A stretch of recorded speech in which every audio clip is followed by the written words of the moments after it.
أعوذ بالله السميع العليم من الشيطان الرجيم. بسم الله الرحمن الرحيم.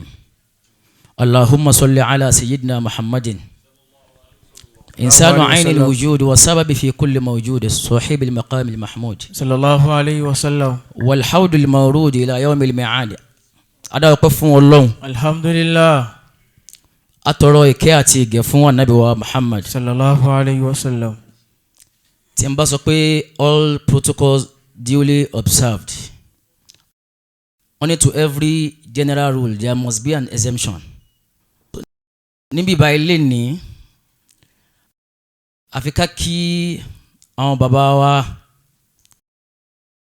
tí wọ́n jẹ́ bàbá fún gbogbo wa ní ààyè yìí. Bàbá wa ọba Olúlọrin, bàbá wa Mádìbò.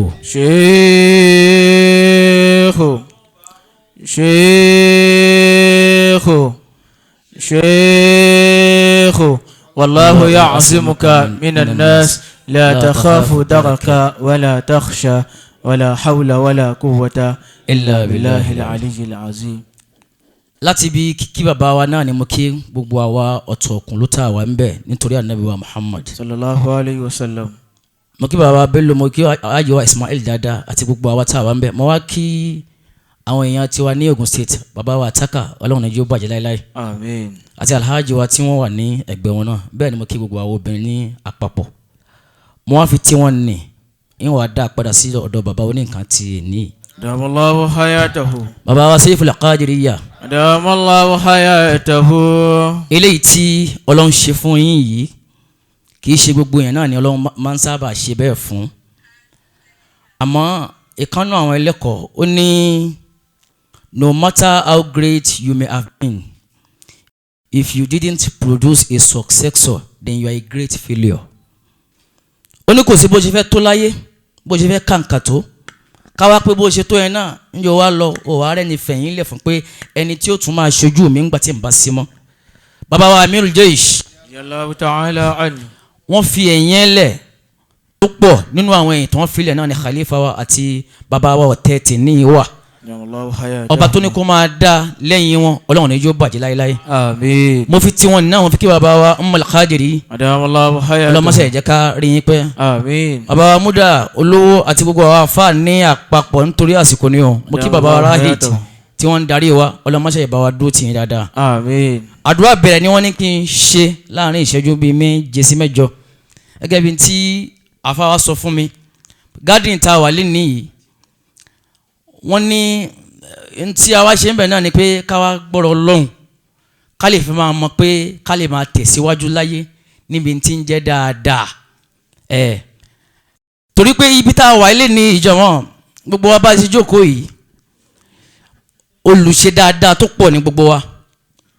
Àmọ́ nǹkan kan tí mo fẹ́ sáré pàkíyèsí wa síbẹ̀ ni pé dáadáa tá à ń ṣe ẹ jẹ́ ká rí pé à ń kọ̀ntínú lọ láì ní wẹ̀yìn wò níbi ṣíṣe dáadáa yẹn. Torí fún ẹni tí ò ń ṣe mùsùlùmí gan, dáadáa tó ń ṣe gan ó fẹ́ pọ̀ ju mùsùlùmí mi lọ. Máa fi nǹkan kan ṣe example. Wọ́n ní Fẹ́mi Ọ̀tẹ́dọ́lá, ó ní ìkànnù àwọn ọ̀rẹ́ òun kan pé òun pé kóun ra wheelchair 200 fún àwọn ọmọ kan bì kan.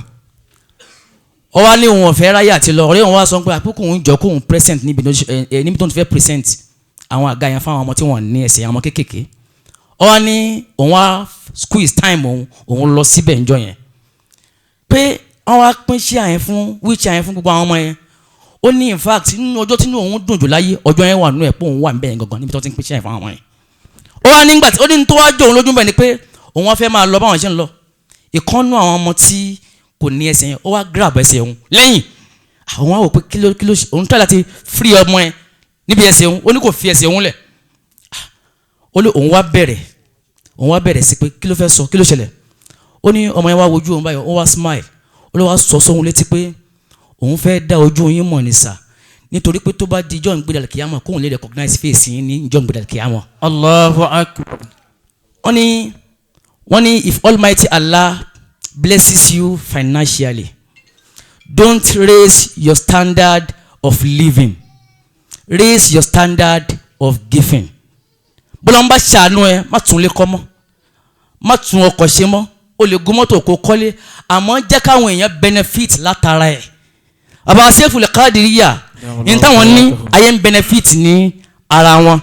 èmi àwa sọ fún wọn pé ní ìṣìtà dàwọmọ́ yá authentic ìṣìtà dàwọmọ́ yá authentic mímbaran lílẹ̀ hàkì hàdí ìṣìtà dàwọmọ́ yá authentic mímbaran lílẹ̀ hàkì hàdí.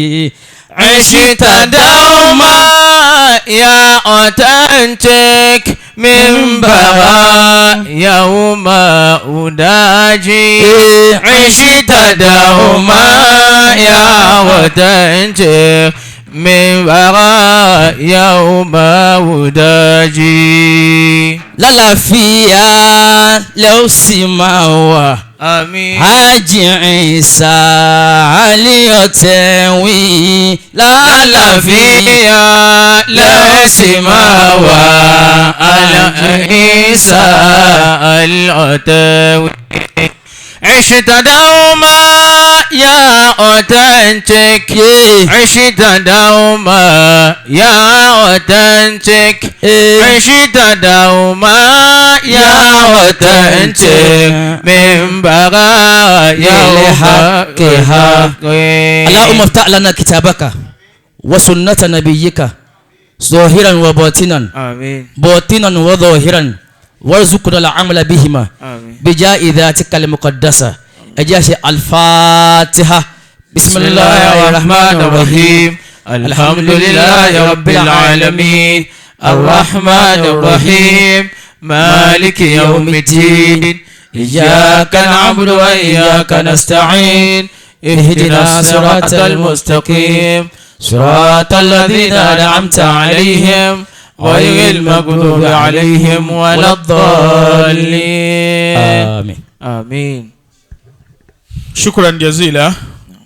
We thank Imam Saheed Opebiyi adamallahu hayatahu. Ọlọ́run kí ó bá wa dúpẹ́ fún yín o. Àmín. Ọlọ́run jẹ́ ṣerú eléyìí pẹ́ o. Àmín. Ọlọ́run jẹ́ ṣerú eléyìí pẹ́ o. Àmín. Gbogbo àwọn ọmọ àtẹ̀lẹ́yìn àwa tí à ń jọmọ fún bàbá wa SAEFUL QUADIRIYAH a dúpẹ́ fún yín o. Alhamdulillah.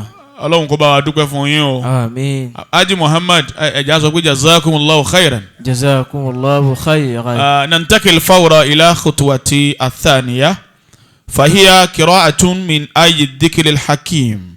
The next is a short recitation from the glorious Quran, and that is going to be reading by Ustaz Toyebe, the Ajanasi.